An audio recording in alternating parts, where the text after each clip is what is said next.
Welcome to Touching the Edge.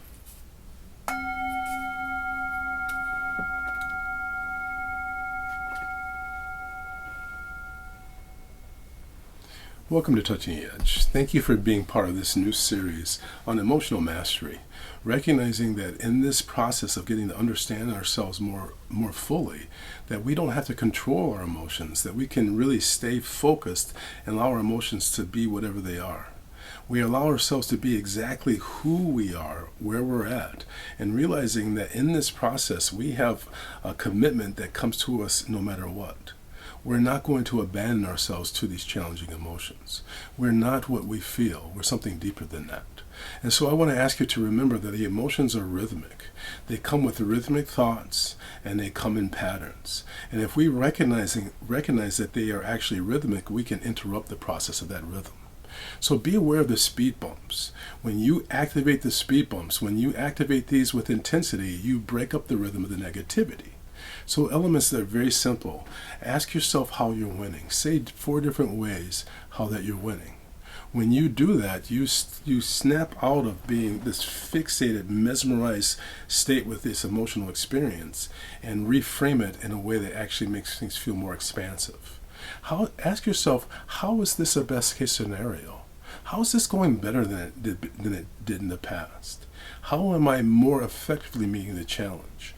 When you ask yourself how you're winning, and again, remember, it's like a jewel. If you turn just a little bit, it gives you a different facet.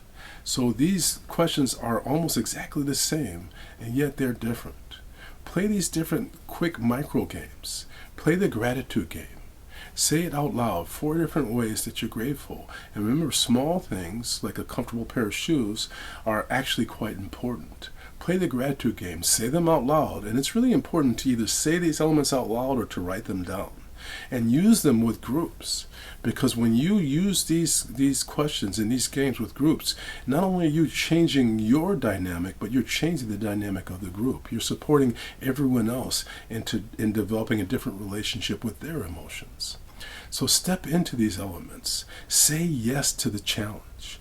When you say yes, and say it in 4 different ways, when you say yes to the specific challenges you're facing with enthusiasm and with command, you develop a different relationship with your emotions.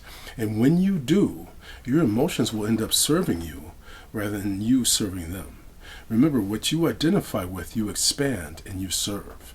You are something deeper than the emotional experience. So how about you? What are you doing to step into another level of emotional command? What are you doing to balance the inner and the outer world so that you can be who you know you're meant to be? That's the choice. We're either going to become more ourselves or less ourselves, depending on if we identify with our emotions as who we really are. I'm going to ring the bell. I'm going to ask you to listen carefully. Here we go.